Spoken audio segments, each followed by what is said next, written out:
यो भूतं च भव्यं च सर्वं यश्चाधितिष्ठति स्वर्यस्य च केवलं तस्मै ज्येष्ठाय ब्रह्मणे नमः। त्वमेव माता च पिता त्वमेव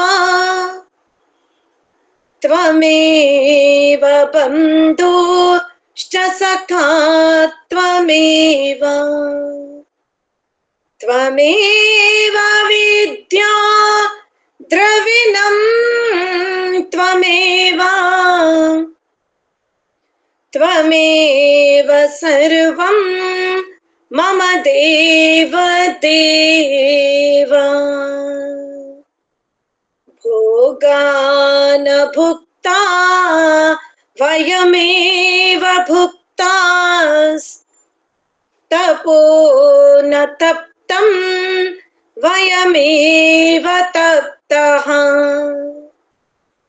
कालो न यातो वयमेव यातास् तृष्णा न जीर्णा वयमेव जीर्णाः।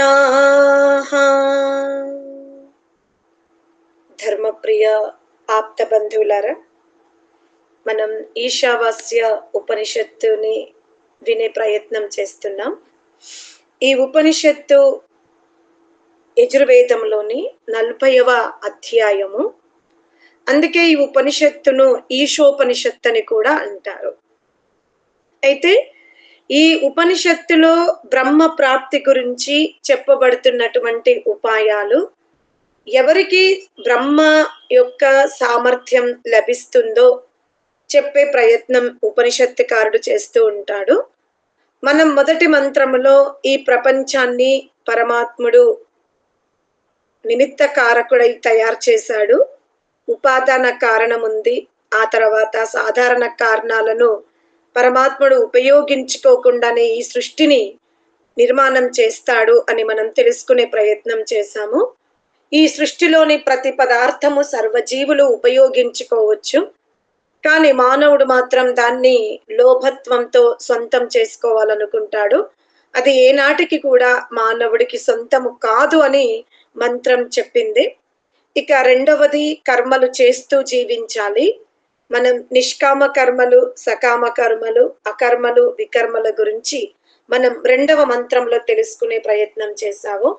మూడవ మంత్రములో ఎవరైతే పరమాత్మని యొక్క ఆజ్ఞకు విరుద్ధముగా జితేంద్రియత్వాన్ని సంపాదించుకోక జన్మ జన్మాంతర సంస్కారాలతో జీవనము గడుపుతూ ఆత్మ మాలిన్యాన్ని శుద్ధి చేసుకోడో అతనే ఆత్మహననం చేసుకుంటా వాడవుతాడని మూడవ మంత్రంలో కూడా మనం తెలుసుకునే ప్రయత్నం చేశాం. ఈరోజు 4వ మంత్రం మీద లోతుగా అధ్యయనం చేసే ప్రయత్నం చేద్దాం. ఓం అనేజదేకం మనసో జవీయో నైనద్దేవ ఆప్నువన్ పూర్వమర్షత్ తద్ధావతో అన్యా నత్యేతి తిష్టత్ తస్మిన్ నపో మాతరిష్వ దదాతి. ఈ మంత్రములో కొన్ని పదాలని మనం చాలా జాగ్రత్తగా వినే ప్రయత్నం చేద్దాం. ఇక్కడ ఆపహ అంటాడు. ఆపహ అంటే కర్మలు, మాతరిష్వ అంటే జీవుడు. జీవుడు తాను చేసినటువంటి కర్మల్ని ఎవరి దగ్గర పెడతాడు? దదాతి, ఎవరికి ఇస్తున్నాడు? లేదా జీవుడు చేసినటువంటి కర్మలని భద్రంగా ఎవరు భద్రపరుస్తున్నారు అనేది ఈ మంత్రంలో మనం తెలుసుకునే ప్రయత్నం చేస్తాం. అనగా మాతరిష్వ అంటే జీవుడు, ఆపహ అంటే కర్మలు. తాను చేసిన కర్మలను ఎక్కడ భద్రపరుస్తున్నాడు, ఎవరిలో భద్రముగా ఉంటున్నవి. ఇక ఈ కర్మలే శరీర బంధనానికి కారణమవుతున్నాయి. ఎప్పుడైతే మనం కర్మల గురించి లోతుగా ఆలోచిస్తామో అప్పుడు మనం ఈ శరీరం అనే పాశము నుండి తొలగే అవకాశం ఉంది. అందుకనే ఎవరి దగ్గర పెడుతున్నాం, ఆ లాకర్ ఎటువంటిది అనేది మనకు తెలిస్తే మనం అతనిలో భద్రంగా మన కర్మల్ని మనం దాచుకోవచ్చు. అందుకనే ముందు ఎక్కడ పెడుతున్నాం, ఎవరికి సమర్పిస్తున్నాం అని తెలుసుకునే ప్రయత్నం చేద్దాం మనం. ఇక ఇంకొకటి మనం ఇక్కడ తెలుసుకోవాల్సింది ఏమిటి అంటే, ఆత్మ అనేది ఒక రాసాయనిక పదార్థం కాదు, అది సంయోగ జనిత పదార్థం కూడా కాదు. అది సంయోగింపబడలేదు కనుక అది వియోగాన్ని కూడా పొందదు. భౌతిక విజ్ఞానవేత్తలు రాసాయనిక పదార్థాల గురించి చాలా లోతుగా అధ్యయనం చేస్తారు. అందుకనే ఆత్మ ఒక రాసాయనిక పదార్థముతో తయారైన తత్వం కాదు గనక వాళ్ళకి ఆత్మతత్వము అంతు చిక్కడం లేదు. ఋషులు మాత్రమే ఆత్మతత్వాన్ని గురించి చాలా నిక్కచ్చిగా బహాటముగా వర్ణించారు. ఎప్పుడైతే ఈ భౌతిక శాస్త్రవేత్తలు ఆత్మతత్వాన్ని ఒక రాసాయనిక పదార్థముగా అన్వేషణ చెయ్యరో అప్పటి వరకు మనం వేదముని విశ్వసిస్తాం. అలాంటి స్థితి వచ్చినాడు ఎప్పుడైతే భౌతిక తత్వవేత్తలు ఆత్మ కూడా ఒక రాసాయనిక పదార్థము, దాంట్లో ఈ పదార్థాలు మిశ్రితమైనవి చెప్పిన నాడు ఆత్మతత్వం గురించి ఆలోచిస్తాం.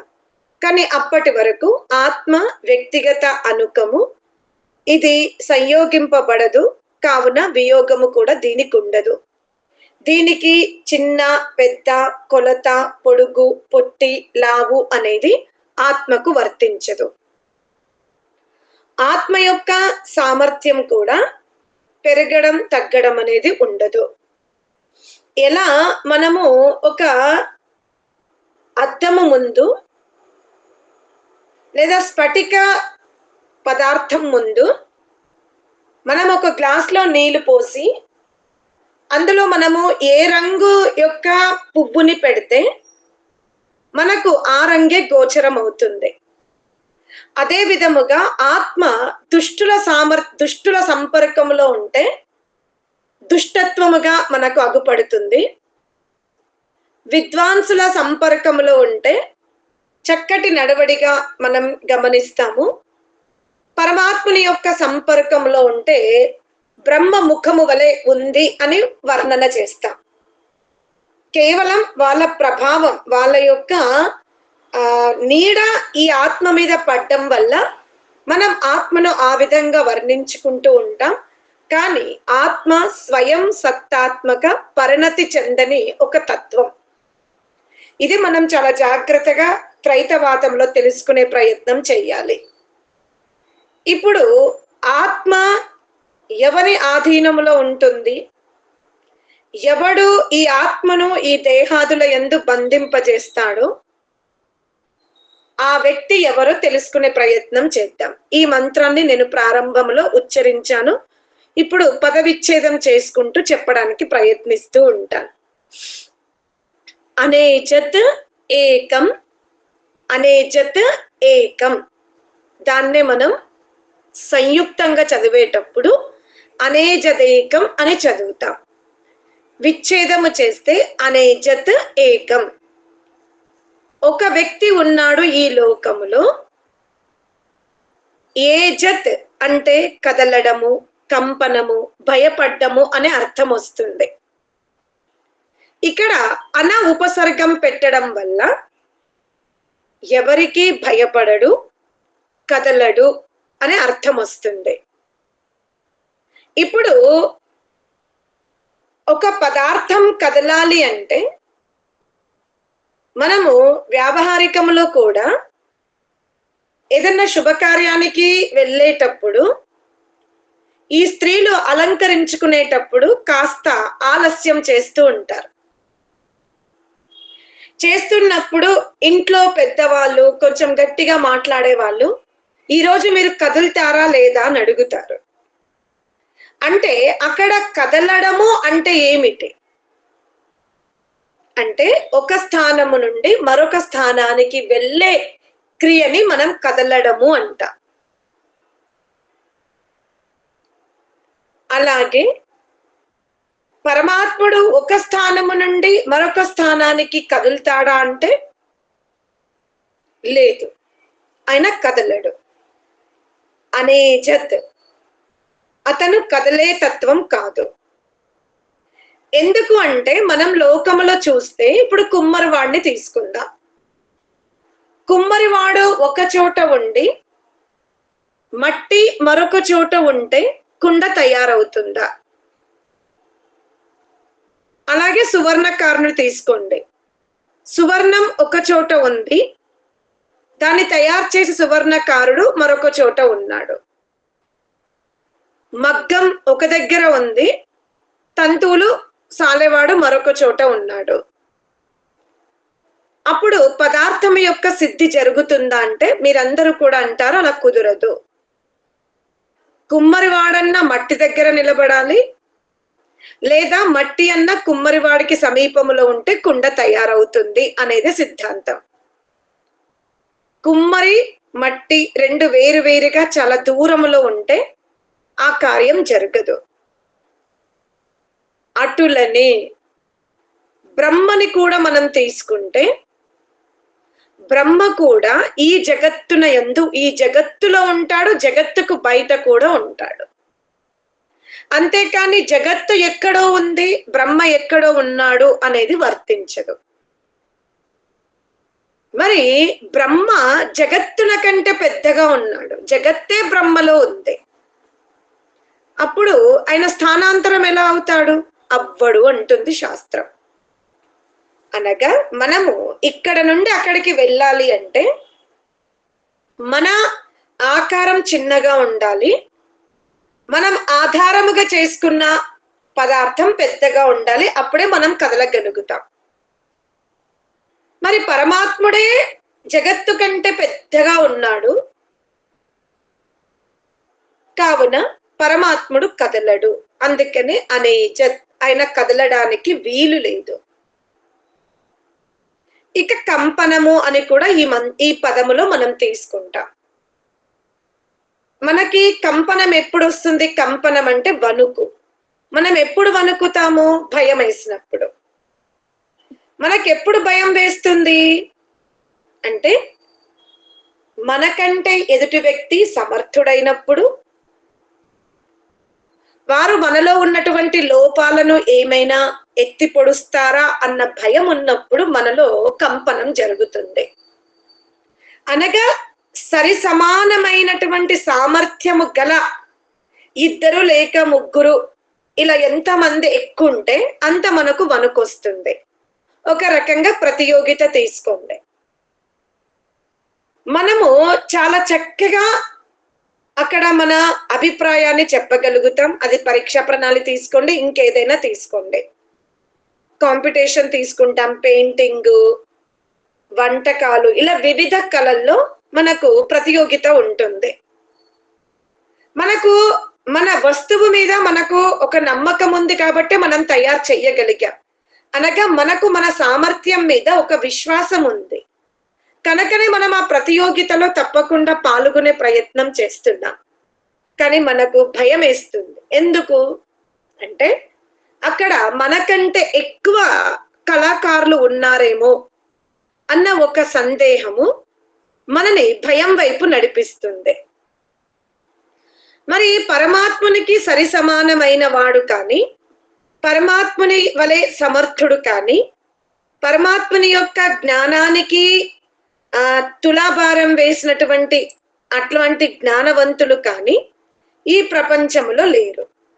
కనుక మనము పరమాత్మునికి ఎవరితో కూడా భయం ఉండదు. అలా భయం లేని పదార్థము ఏమైనా ఉందా అంటే పరమాత్మునికి సరి సమానమైనటువంటి వ్యక్తి మరొకవాడు లేడు గనక పరమాత్మునికి భయం కూడా లేదు. అతని కంటే అన్ని పదార్థాలు చిన్నగా ఉంటవి.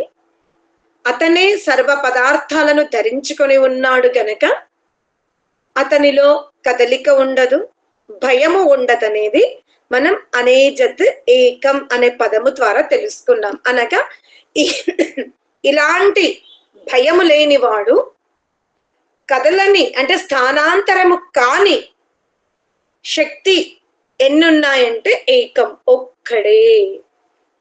ఇది మీరు చాలా జాగ్రత్తగా తెలుసుకోండి. ఎవరు ఎవరికి కూడా భయపడనటువంటి, భయమే లేనటువంటి వ్యక్తి, లేశ మాత్రము కూడా రోమము వలె అతి సూక్ష్మముగా కూడా భయపడని ఆత్మ ఈ ప్రపంచంలో ఎవరైనా ఉన్నారంటే అది కేవలం పరమాత్ముడే. అందుకే ఏకం అంటున్నాడు. మరి ఇటువంటి సమర్థుడైనటువంటి వ్యక్తిని భయము కదలిక ఉన్నటువంటి ఏకదేశి అయిన జీవుడు చూడాలనుకుంటాడు. ఎందుకంటే అందరిపైన రాజ్యం అతందే ఉంది. జడ పదార్థాలకు కాని పశుపక్షాదులకు కాని. అందుకే మనం పరమాత్ముని గణపతి అంట. అనగా వివిధమైనటువంటి గణములకు, వివిధ సమూహాలకు అతనే రక్షకుడు గనక అతన్ని మనం గణపతి అంటాం.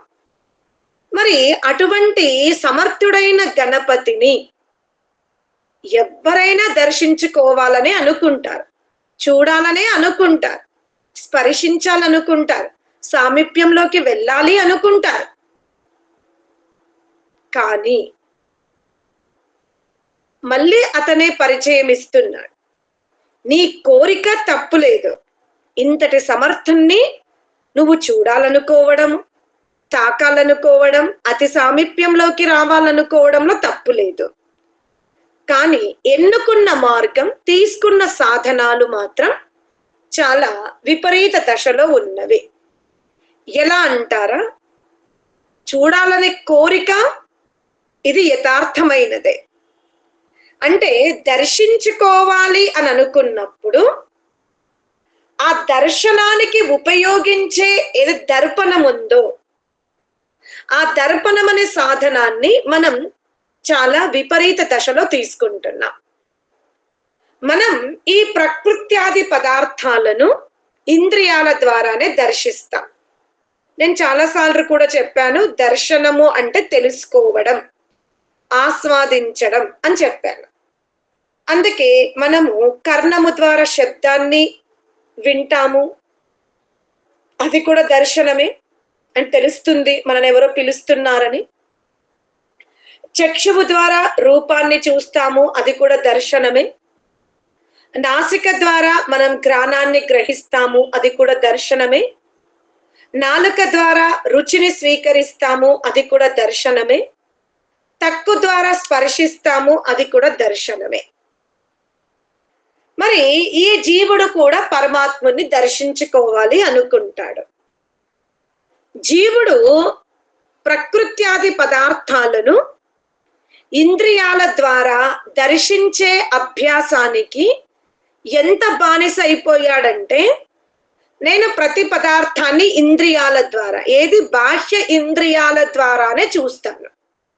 బాహ్య ఇంద్రియాల ద్వారా చూడబడినటువంటి వస్తువే వస్తువు అన్నంత అజ్ఞానం అనే పొరలో జీవుడు చిక్కుకొని పోయాడు.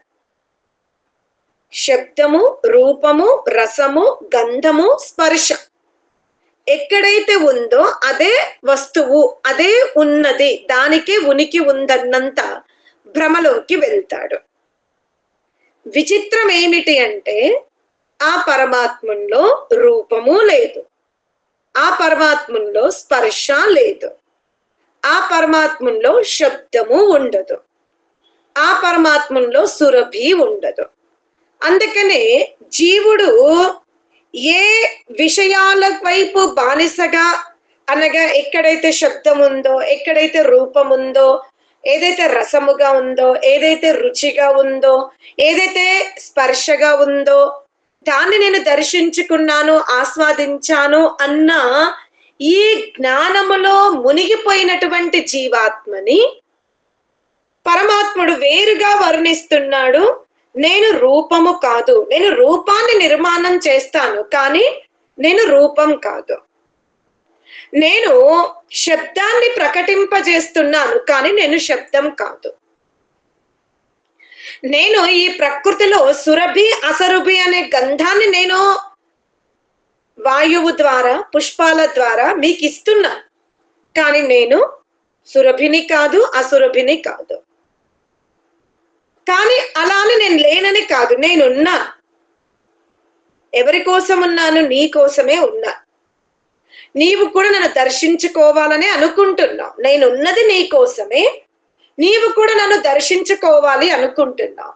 కానీ నువ్వు ఎలా జన్మనిచ్చే తల్లిని, తండ్రిని, భార్యని, బిడ్డల్ని, పదార్థాలని, సర్వ వస్తువులని ఇంద్రియాల ద్వారా తెలుసుకుంటున్నావో నన్ను కూడా అలాగే తెలుసుకోవాలనుకొని వివిధ మందిరాల యొక్క నిర్మాణం నువ్వు చేసుకున్నావు. అది నీ వ్యక్తిగతం, కానీ నేను అది కాదు. మరి నన్ను మళ్ళీ జీవుడు అడుగుతున్నాడు, మరి ఇంద్రియాల ద్వారా తెలియబడే తత్వం నీవు కానప్పుడు నేను దేని ద్వారా తెలుసుకోవాలి అంటే మనసో జవీయ అంటాడు. ఏమన్నాడు? నేను మనస్సుకే తెలియబడతాను. ఇప్పుడు ఈ జీవుడు మనస్సు ద్వారా పరమాత్మని చూడాలనుకుంటున్నాడు. ఇక తెలుసుకున్న తర్వాత ముందు ఇంద్రియాల ద్వారా పరమాత్మని తెలుసుకోవాలనుకుంటాడు. అంతకు ముందేమో కర్మలు ఎక్కడ పెట్టాలని ఆలోచించాడు. కర్మలు పెట్టడానికి ఒక లాకర్ ఉందని తెలుసుకున్నాడు. ఆ లాకరే ప్రపంచంలో అందరికంటే సమర్థుడని తెలుసుకున్నాడు. ఆ తెలుసుకున్న వ్యక్తిని దర్శించుకోవాలి అంటే ఇంద్రియాల ద్వారా దర్శించుకోవాలనుకుంటాడు. పరమాత్ముడు అంటున్నాడు, నేను ఇంద్రియాలకు చిక్కే తత్వం కాదు. మళ్ళీ అతనే ఉపాయం చెప్పాడు, మనస్సు ద్వారా నువ్వు నన్ను దర్శించుకోగలుగుతావు. పాపం ఇప్పుడు ఆత్మ మనస్సుని ఆ సాధనగా తీసుకొని మనస్సు ద్వారా పరమాత్మని దర్శించుకోవాలి అనుకుంటుంది. కానీ ఆ మనస్సు మీద, అనగా ఆ మనస్సు అనే దర్పణములో పరమాత్మని చూడాలనుకున్నటువంటి ఈ జీవాత్మకు నిరాశ మిగిలింది. ఎందుకు అంటే మనస్సుని ఎదురుగా పెట్టుకున్నాడు జీవుడు ఇంకా పరమాత్మని చూడాలని. కానీ ఆ జీవాత్మ మనస్సును ఎదురుగా పెట్టుకోగానే జీవాత్మకి మనస్సుని ఆక్రమించుకొని ఉన్న దుమ్ము కనబడింది. ఎప్పటి వరకైతే ఆ దుమ్మును తొలగింపజేసుకోడు అప్పటి వరకు పరమాత్మ తత్వాన్ని జీవాత్మ ఆ దర్పణంలో చూసుకోలేదు. పోనీ ఇలా గుడ్డతో ఒకసారి ఒక లేయర్ గా తుడిచేద్దామా అంటే కాదు. ఆ మనస్సు పైన జన్మ జన్మాంతరాల నుండి ఎంత దుమ్ము చేరింది అంటే గడ్డపారతో తవ్విన తొలగడం కష్టముగా ఉంది. ఎలా ఊట ఉన్న చోట మనం ఎంత మట్టి కుప్పను వేసినా ఆ ఊట డామినేట్ పెరిగిపోతుందో, అదే విధంగా మనం మనస్సుని ఎంత కడుక్కోవడానికి ప్రయత్నం చేసినా, ఒక్కరోజు అజాగ్రత్త చేసినా, ఒక్క గంట అజాగ్రత్త చేసినా అక్కడ దుమ్ము చేరుతూ ఉంది. ఇదే పెద్ద సమస్య. అందుకనే జీవాత్మ మనస్సుని దులుపుకోనంత వరకు, మనస్సుని శుద్ధి చేసుకోనంత వరకు పరమాత్మని దర్శనం చేసుకోవడానికి జీవాత్మకు వీల్లేదు. మరి దర్శించుకోవాలి, పరమాత్ముని ఆస్వాదించాలి అంటే జీవాత్మ సామాన్య శ్రమ చేస్తే సరిపోదు. ఒకవైపు పడుతున్న దుమ్ముని ఆపాలి, మరొక వైపు చేరిన దుమ్ముని తొలగించుకోవాలి. అనగా జీవాత్మ రెండు వైపులా ప్రతి నిమిషం ఎక్కడి నుంచి ఏమి అటాక్ అవుతుందో, ఎలా క్షత్రియుడు దేశం యొక్క సరిహద్దులో ఉండి అహర్నిశలు తన చక్షువుల ద్వారా ఆక్రమణ జరగకుండా ఎంత చురుగ్గా పనిచేస్తాడో, అటులనే పరమాత్మని దర్శించుకోవాలనే తీవ్ర కోరిక ఉన్నటువంటి జీవాత్మ కూడా కొత్త దుమ్ము రాకుండా జాగ్రత్త పడాలి, పాత దుమ్మును కూడా తొలగించుకునే ప్రయత్నం చెయ్యాలి. మనసః జవీయః అనగా పరమాత్మునికి భయము లేదు, పరమాత్ముడు కదలడు, అతను ఒక్కడే. అతన్ని తెలుసుకోవాలి అంటే ఏమిటి? మనస్సుని శుద్ధి చేసుకోవాలి. ఇంకొక విషయం ఏమిటి అంటే మనస్సు చాలా వేగవంతమైనది. మీరందరూ కూడా సీరియల్ చూసేటప్పుడు మీ మనస్సులో ఎటువంటి చంచలం ఉండదు. కానీ మీరు గాయత్రి మంత్రాన్ని మననం చేసుకుంటూ లోతుగా వెళ్తున్నప్పుడు, మీరందరూ ప్రారంభ ఉపాసకులు ఈ సమస్యను ఎదుర్కొంటూ ఉంటారు. ఏమిటి? సీరియల్ చూస్తున్నప్పుడు, వంట వార్పులు చేస్తున్నప్పుడు, పక్క వాళ్ళతో మాట్లాడేటప్పుడు మాకు ఎటువంటి అన్య విషయాలు గుర్తుకు రావు. సీరియల్ చూస్తున్నామంటే సీరియలే గుర్తొస్తుంది. ఎవరైనా పొరపాటున కాలింగ్ బెల్ కొట్టినా మనకు వినిపించదు. మనం పొరపాటున పొయ్యి మీద అన్నం పెట్టినా మనకు అది గుర్తుకుండదు. అంటే ఆ సీరియల్ని చూసేటప్పుడు మనకు ఎటువంటి ఆటంకాలు లేవు. కానీ విచిత్రం ఏమిటి అంటే మనం పరమాత్మని ధ్యానించుకోవాలి అనుకున్నప్పుడు మాత్రం ఈ మనస్సు అనే దానిపైన ఎప్పుడో గతము పతంజలి మహర్షి ఏమంటాడంటే కేవలము ఈ జన్మ సంస్కారాలే జ్ఞప్తిలోకి రావు, ఒక్కొక్కసారి పూర్వజన్మ స్మృతులు కూడా జ్ఞప్తిలోకి వస్తవి. ఇక అంతే. మనం సరళమైన జీవితాన్ని, సరళముగా సుఖము రావాలనే, సుఖమును పొందాలనే బానిసత్వపు జీవన విధానములో ఈ మనస్సుని నియంత్రించుకోవడం మనకు కష్టమవుతూ ఉంది. కానీ పరమాత్ముడు ఏమని చెప్తున్నాడు అంటే భయపడకు, నీ మనస్సు చాలా వేగవంతమైనటువంటి పరుగులు పరిగెడుతుంది. చంద్రమాని కూడా దాటి వెళ్ళిపోతుంది. నేను దాన్ని ఒప్పుకుంటా. మనస్సు యొక్క సామర్థ్యము చంద్రుని కంటే, సూర్యుని కంటే కూడా గొప్పది. కానీ నాకంటే గొప్పది కాదు కదా అంటున్నాడు పరమాత్ముడు. మనస్సు వేగముగా పరిగెడుతూ ఉంది. ఉదాహరణకి ఒక పిల్లలు, మీరు ఒక 3 ఏండ్ల 8 ఏండ్ల పిల్లల్ని తీసుకోండి. మనమేమో కాస్త మోకాలు నొప్పులు వచ్చిన 60-70 ఏండ్ల మనుషులం మనం. వాళ్ళ వెనక మనం పరిగెత్తాలి అంటే వాళ్ళు చాలా చురుగ్గా పరిగెత్తుతూ ఉంటారు. కానీ పిల్లవాడు పరిగెత్తుతూ ఉంటే మీరు చాలా జాగ్రత్తగా గమనించుకోండి ఈ ఉదాహరణని. పిల్లవాడిలో పరిగెత్తే సామర్థ్యమే ఉంది, కానీ ఇతర ఉపాయాలు పిల్లవాడికి తెలియవు. కానీ శరీరముతో వృద్ధులైనటువంటి మనకు పరిగెత్తడం రాకపోయినా పర్వాలేదు, కానీ ఉపాయాలు తెలుసు ఎలా పట్టుకోవాలో. పిల్లవాడికి ఒకే నాలెడ్జ్ ఉంది, పరిగెత్తడం. మనకు పరిగెత్తడం చేత కావడం లేదు. శరీరం కొంచెం స్థూలమైందో, వ్యాధిగ్రస్తమైందో, సామర్థ్యం తగ్గిందో.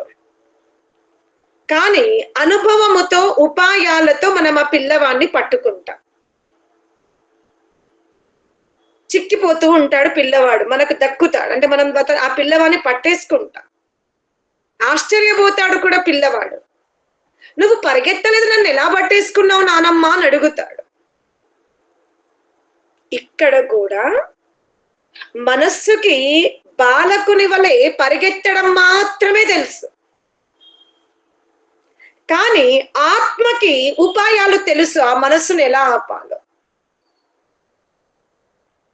ఆ ఉపాయమే పరమాత్ముడు.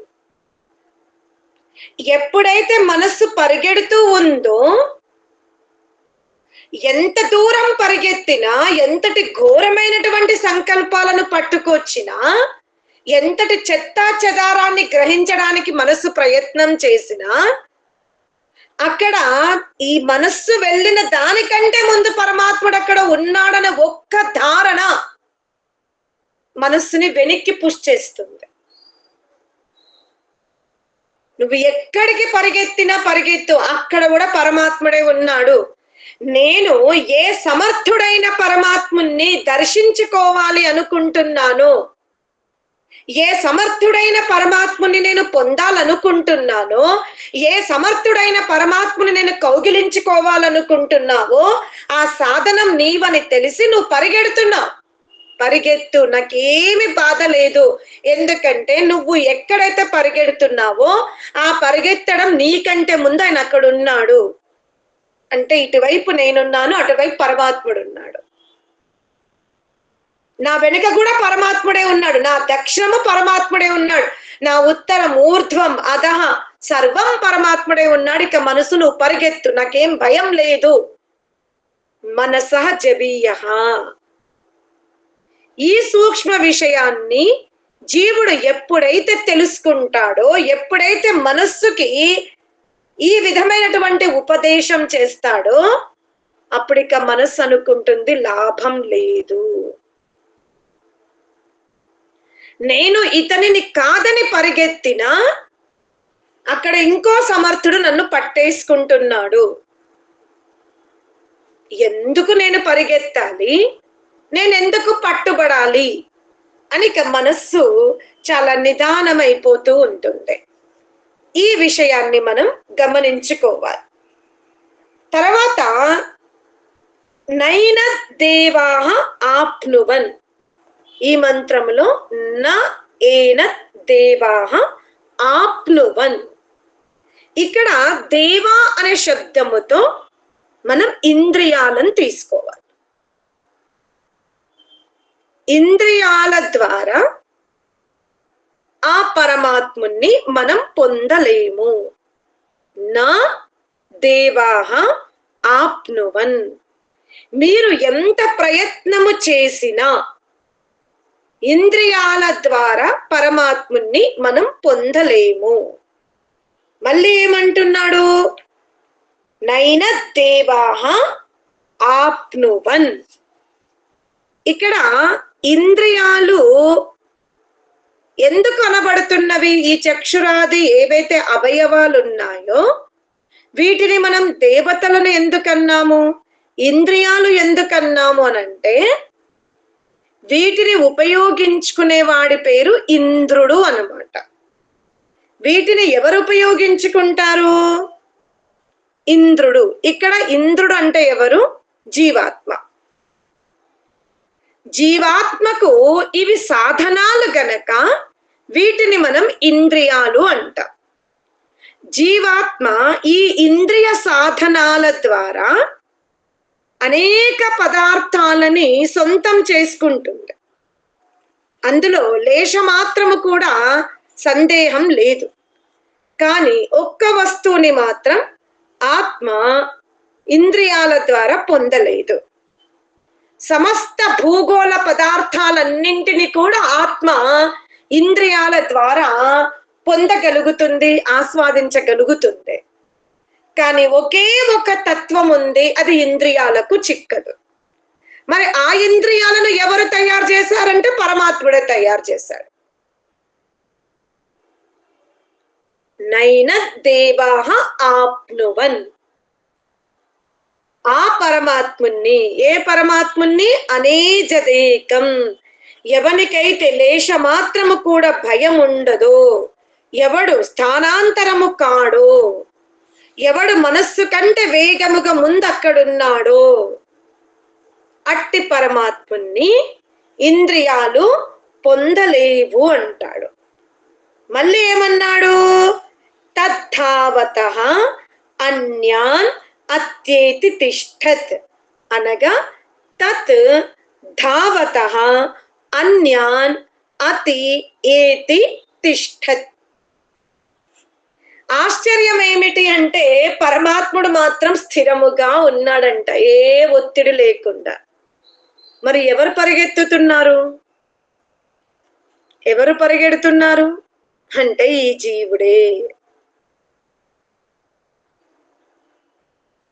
అతను మాత్రం పరిగెత్తడం లేదు, ఎందుకంటే అతనికి ఏ కోరికలు లేవు, ఎవరిని దర్శించుకోవాలనే కోరిక లేదు, ఎవరికంటే అగ్రే ముందుండాలనే కోరిక లేదు.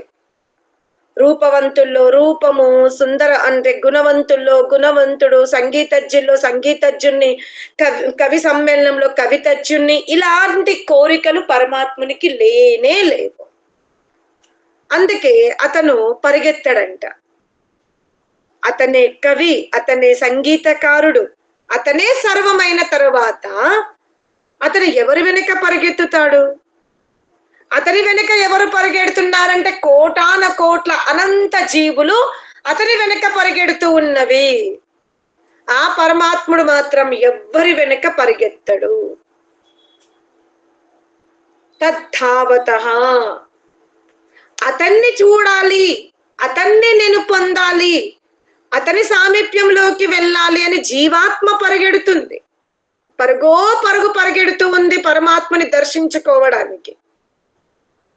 కానీ ఆ పరమాత్ముడు మాత్రం స్థిరముగా ఉన్నాడు,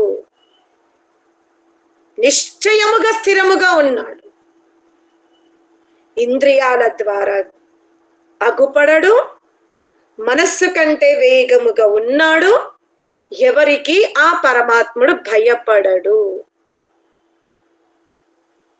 అలాంటి పరమాత్ముని యందు మాతరిష్వ, ఈ జీవుడు తాను చేసిన కర్మలను ఏం చేస్తున్నాడు? భద్రముగా దాచుకుంటున్నాడు. అనగా జీవుడు నిద్రలో చేసిన కర్మల్ని కాని, స్వప్నంలో చేసిన కర్మలను గాని, జాగ్రత్త అవస్థలో చేసిన కర్మల్ని గాని, సమాధి అవస్థలో చేసిన కర్మల్ని కానీ ఎక్కడ దాచిపెడుతున్నాడు? పరమాత్ముని యందే. మనం చాలా మందివి సత్సంగములో ఒకలాగా మాట్లాడతాం. సంధ్య చేసుకోండి, సంధ్య చేస్తున్నప్పుడు మనందరి యొక్క ఆత్మ చాలా సత్యవాదిగా, బుద్ధిమంతుడుగా ఉంటుంది. సంధ్య అయిపోయిన తర్వాత మనమే. ఈ పొరపాటు జీవుడు ఎందుకు చేస్తున్నాడు అంటే, ఈ జీవుడు పరమాత్ముని సంధ్యా సమయంలోనే చూస్తున్నాడు, సత్యనారాయణ వ్రతములో చూస్తున్నాడు, గౌరీ వ్రతములో చూస్తున్నాడు, ఒక స్థానములో పరమాత్మని చూస్తున్నాడు, ఒక సమయమునందు పరమాత్మని చూస్తున్నాడు.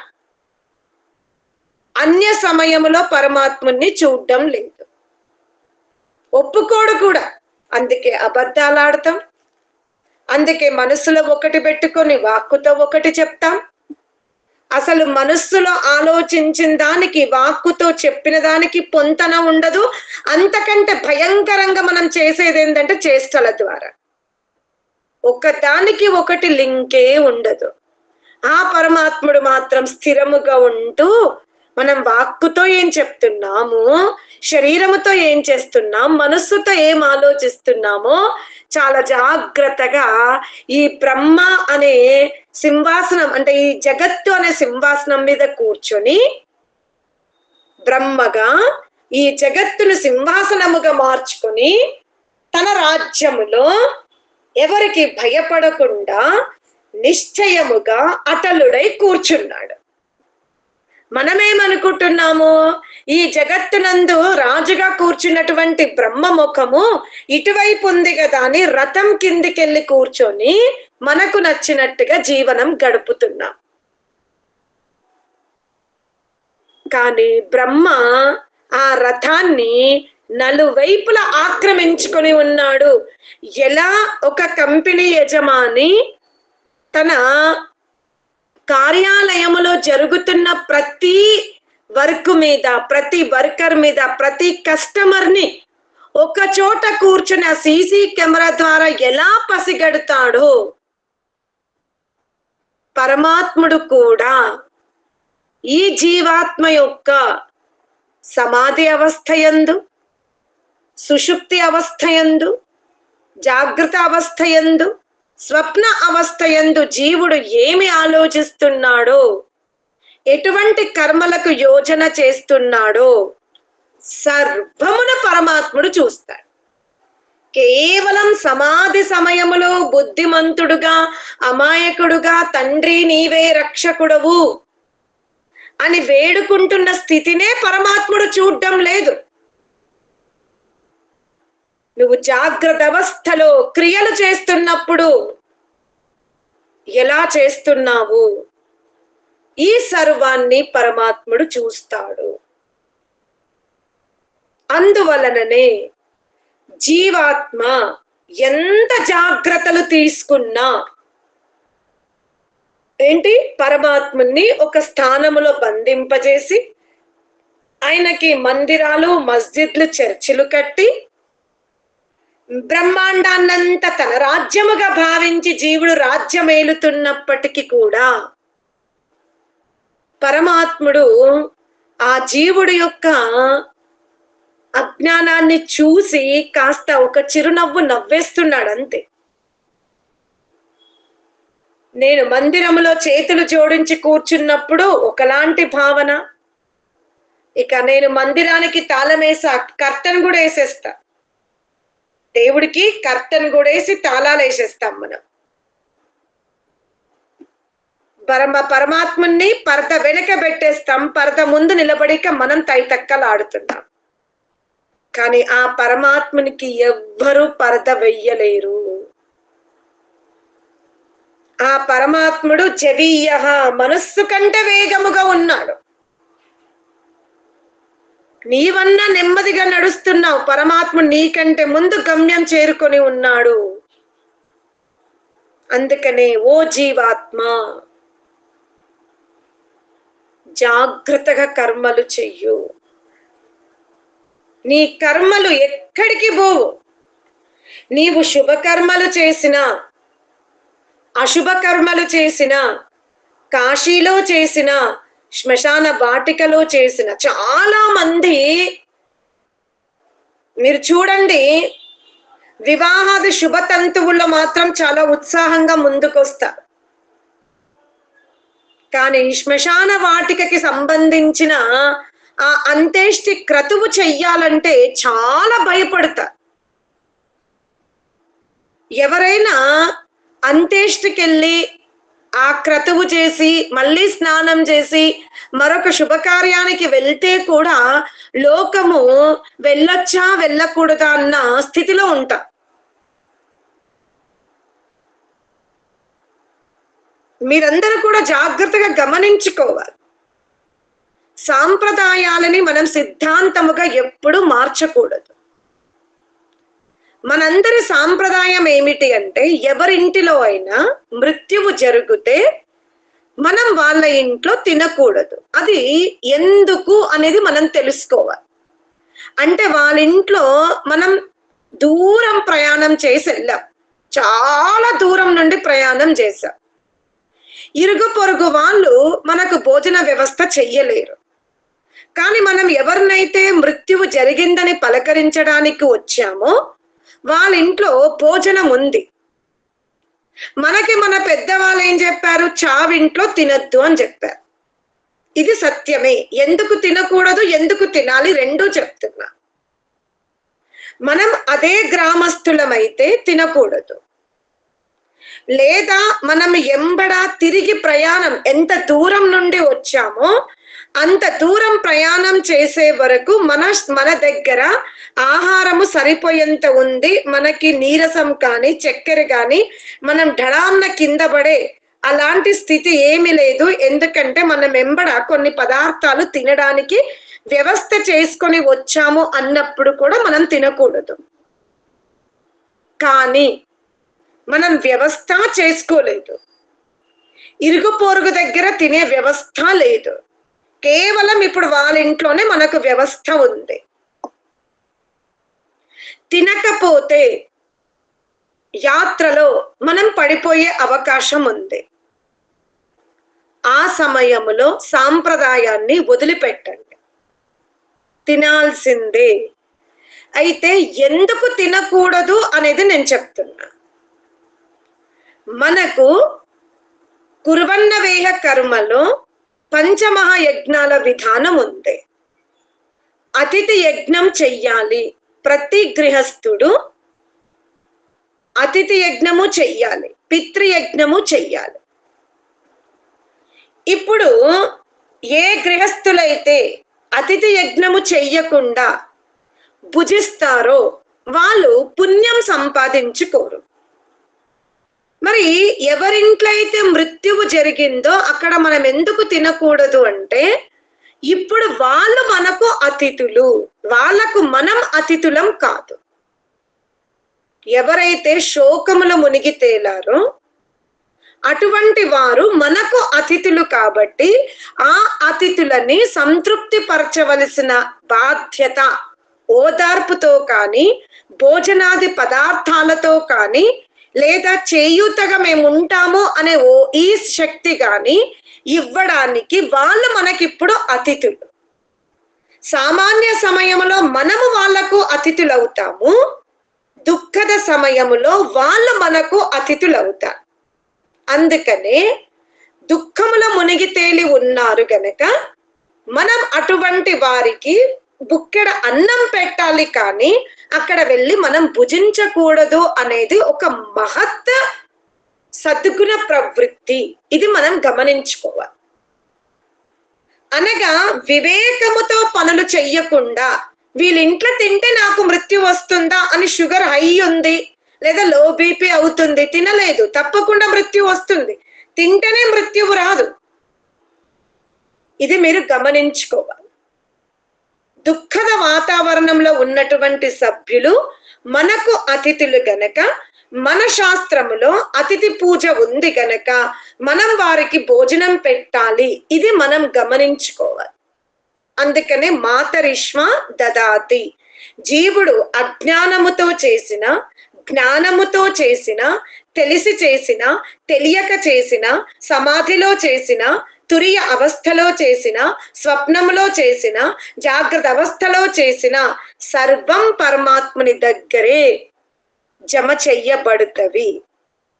అందుకనే ఆ పరమాత్ముని ఒక దేశముతోనో కాలముతోనో స్థానముతోనో బంధింపకుండా సర్వత్రా అతనే ఉన్నాడు అని ఉపాసన సమయములో సత్సంగములో జీవుడు ఎంత పవిత్రముగా, ఎంత అమాయకుడుగా, ఎంత బుద్ధిమంతుడుగా నాటకం ఆడుతున్నాడో ఆ నాటకాన్ని జీవుడు మోక్ష పర్యంతం ఆడాల్సిందే.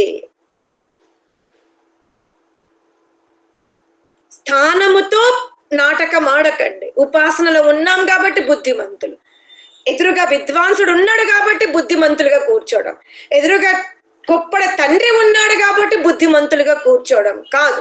ఆ పరమాత్ముడు తండ్రిగా, గురువుగా, మిత్రుడుగా, సఖుడుగా ఎల్ల వేళల మనతో ఉంటున్నాడు. అందుకనే మాతరిష్మా దదాతి. అతనితో కార్యం చేసేటప్పుడు ఓ జీవాత్మ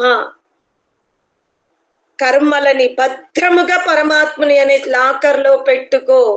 ఎందుకంటే అతను ఎవ్వరికి భయపడడు కర్మ ఫలాలు ఇవ్వడములో. మీరన్నా పెద్ద కూతురు కొంచెం ఎక్కువ చిన్న కూతురు కొప్పడుతుందేమో, పెద్ద కొడుకు, చిన్న కొడుకు, పక్క వాళ్ళు, ఇరుగు పొరుగు వాళ్ళు, మనకు భయం ఉంటుంది. మనం భయముతో కొన్ని మంచి పనులు చేస్తాం, భయముతో కొన్ని చెడు పనులు చేస్తాం. ఎందుకంటే మనం సమర్థులు అసమర్థుల మధ్యలో ఉన్నాం. మనకు కూడా సామర్థ్యం ఉంది, అసమర్థ్యం ఉంది. పరమాత్ముడు ఏకరసుడు గనుక ఈ జీవుడు ఎప్పుడైతే కర్మల్ని పరమాత్మునికి ఇస్తాడో, ఇక కర్మ ఫలాలను ఇచ్చేటప్పుడు అతను లేశ మాత్రము కూడా భయపడడు. ఇది తెలుసుకొని జీవాత్మ తన జీవన శైలిని మార్చుకునే ప్రయత్నం చెయ్యాలని ఈ మంత్రం మనకు ఉపదేశించింది. ఈ సుదీర్ఘ లోతైన మంత్రాన్ని మరి మీరు గ్రహించినారా లేదా శ్రమ అనిపించిందో, దానికి రెండింటికి కూడా నేను స్వీకరిస్తూ ఇంత అవకాశం ఇచ్చిన మీ సర్వ ఆత్మలకు ధన్యవాదాలు తెలుపుతూ సెలవు తీసుకుంటున్నాను. ఓం శాంతి శాంతి శాంతి. ధన్యవాదాలు గారు, చాలా చక్కగా చెప్పిండ్రు. అంటే అంటే మన జీవితంలో మనం పరమాత్మని ఎన్ని రకాలుగా పొందాలని కోరుకుంటాము, కానీ మనము కోరుకునే విధానం ఏంటి, మన తర్వాత మనం అనుసరిస్తున్న విధానం ఏంటి, అది చాలా చక్కగా వివరించారు. అంటే గుళ్ళు గోపురాలు వాటి ద్వారా, మళ్ళీ శబ్ద స్పర్శ రూపరస గంధాల ద్వారా మనం కోరుకుంటున్నది ఒకటి, మనం కుడివైపు వెళ్ళాలనుకుంటున్నాం కానీ పిలవకుండానే ఎడమ వైపు వెళ్తున్నాము అనేది చాలా చక్కగా అందరికి అర్థమయ్యే భాష చెప్పిండ్రు.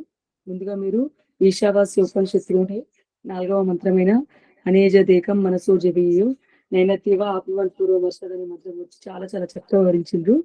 ఆత్మ అంటే ఈ భౌతిక శాస్త్రవేత్తలు ఈ రోజు రేపట్లో ఎంతో ఉన్నతిని సాధిస్తున్నారు, కానీ వారు ఆత్మను ఒక రసాయనిక పదార్థంగా చూస్తుంటూ వారికి ఆత్మ యొక్క తత్వం అనేది అంతు చిక్కడం లేదు. ఎందుకంటే ఈ ఆత్మ అనేది రసాయనిక పదార్థం కాదు అని చెప్పిండ్రు. నిజంగా అంటే ఇది ఒక ఆలోచించదగ్గ విషయం. వారు భౌతికం వైపే ఎంతో ఎంతో అభివృద్ధి చెందుతున్నారు, ఎన్నో సాధిస్తున్నారు, కానీ దీన్ని కూడా ఒక రసాయనిక పదార్థం అనుకుంటున్నారు కనుక దీని యొక్క మూలము తత్వాన్ని వాళ్ళు తెలుసుకోలేకపోతున్నారు. ఇంకా ఆత్మ యొక్క లక్షణం కూడా చాలా చక్కగా చెప్పారు. ఒక గాజు గ్లాసులో మనం నీరు పోస్తే కనుక దాంట్లో ఒక పువ్వు పెడితే ఆ పువ్వు ఏ రంగులో ఉంటుందో అదే రంగు మనకు కనిపిస్తుంది.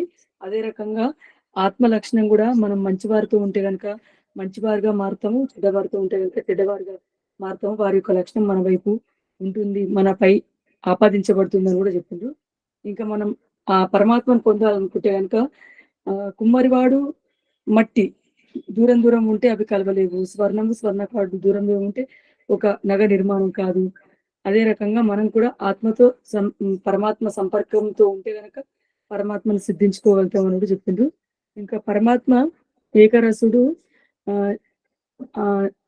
అనేజదేకం మనసో జవియో ఏకం ఏకం అని చెప్పింది. ఇక్కడ ఏంటంటే భయము లేదు అని కూడా చెప్పిండ్రు. కాంపిటీషన్ లో మనకంటే ఉన్నతులు ఉంటే కనుక మనకి ఏ రకంగా అయితే భయం అవుతుందో, ఓడిపోతామనే భయం ఉంటుందో, ఆ రకంగా కాదు. పరమాత్మనికి సమానం ఎవరు లేరు, ఏకం అని కూడా చెప్పిండ్రు. ఇంకా తర్వాత పరమాత్మని దర్శించాలంటే ఈ పంచతత్వాలు భూమి ఆకాశం వీటి యొక్క గుణాలైన కనులతో చూసే దర్శనము, నాలుకతో చూసే రుచి, త్వక్కుతో చూసే స్పర్శ, ఇవి ఏవైతే ఉన్నాయో వాటి యొక్క లక్షణాలు వీటి ద్వారా మనం పొందాలని ప్రయత్నిస్తాము, కానీ వీటి ద్వారా మనం పొందలేము. పరమాత్మలో రూపము, స్పర్శ, రసము, గంధము ఇవి ఏవి లేవు. వీటికి వేరుగా ఉన్నది పరమాత్ముడు అని చెప్పిండ్రు. వీటిని మనం పరమాత్మని పొందాలంటే మనసో జవియో, మనసుకు మాత్రమే లభించే పదార్థం అని కూడా చాలా చక్కగా వివరించిండ్రు. ఇంకా దీనికి ముఖ్యమైన కారణము మనం పరమాత్మని పొందాలంటే కనుక మనస్సును కడగాలి, మనస్సును శుద్ధంగా ఉంచాలి. మనస్సును ఎప్పుడైతే మనము శుద్ధంగా చేస్తామో అప్పుడు మాత్రమే మనకు అర్హత అనేది లభిస్తుంది అని కూడా చాలా చక్కగా చెప్పింది. ఇంకా సీరియల్ గురించి ఒక విషయం చెప్పి, నిజంగా అంటే ఇన్ని రోజులు అసలు ఎప్పుడు గమనించలేదు. మనం ఒక ఇష్టమైన సినిమా సీరియల్ ను చూస్తుంటే ఎట్టి పరిస్థితిలో మనసు 100% కూడా పక్కకు జరగదు. అది ఏం విచిత్రము. మరి ధ్యానం మీద కూర్చుంటే కనుక ఎక్కడ లేని ఆటంకాలు మనలో ప్రారంభం అవుతూనే ఉంటాయి. ఎక్కడ పూర్వజన్మ ఆలోచనలు కూడా మన వైపు, సంస్కారాలు కూడా మనలో కూడా ఉత్తేజితం అవుతాయని అనిపిస్తుంది. మరి దానికి కూడా చాలా చక్కగా చెప్పిండ్రు. మనసు చాలా చాలా శక్తివంతమైనది. మనసు యొక్క సామర్థ్యం ఎంత గొప్పదంటే సూర్యుడు చంద్రుడు కంటే కూడా చాలా గొప్పదని చెప్పిండ్రు. ఇక్కడ వింటే నిజంగా ఆశ్చర్యం అనిపించింది. మన మనసు, ఒక జీవాత్మ యొక్క మనసు అంత ఉన్నతమో అంత శ్రేష్టమో అని అనిపించింది. ఇంకా మనసు మనం పొందాలంటే పరమాత్మ మాత్రమే సహాయం తీసుకోవాలి. ఏ రకంగానైతే పిల్లవాడు పరిగెడుతున్నప్పుడు అతనికి ఒక పరిగెత్తుడు లక్షణం అనేది మాత్రమే వస్తుంది, కానీ తల్లిదండ్రులు ఉపాయంతో ఆలోచించి మన పిల్లవాడిని పట్టుకుంటారు. అదే రకంగా మనసు పరిగెడుతూ ఉంది. కానీ మనం కూడా పరమాత్మ అనే ఉపాయంతో ఆత్మ ప్రయత్నిస్తే గనక పొందగలుగుతాము అని చిన్న ఉదాహరణతో చాలా చక్కగా వివరించారు. ఇంకా ఇండియాతో ఎట్టి పరిస్థితిలో మనము పరమాత్మను పొందలేమని కూడా చెప్పిండ్రు. ఇంకా పరమాత్మ ఎవరి వెంట పరిగెత్తాడు, ప్రతి జీవాత్మ పరమాత్మని పొందాలని పరిగెత్తూ ఉంటుంది. కాబట్టి మనం పరమాత్మని పొందాలంటే చిత్తాన్ని సిద్ధంగా ఉంచుకోవాలని కూడా చెప్పిండ్రు. మనం పరమాత్మని పొందాలంటే వాటికి దాని కొరకు గుళ్ళు, గోపురాలు, చర్చులు, మసీదులు నిర్మిస్తూనే ఉన్నాము. కానీ వాటికి అంతు చిక్కదు, వాటి ద్వారా మనం పొందలేమని కూడా చాలా చక్కగా చెప్తుంది. ఎందుకంటే ఈ రోజు రేపట్లో 100కు దాదాపు 90% ఈ మార్గాల ద్వారా మాత్రమే జనాలు ప్రయత్నిస్తున్నారు. కానీ అది దాని ద్వారా పొందలేమని కూడా చాలా చక్కగా చెప్తుంది. ఇంకా సాంప్రదాయము అనేది సిద్ధాంతానికి ఆపాదించకూడదని కూడా చాలా చక్కగా వివరించింది.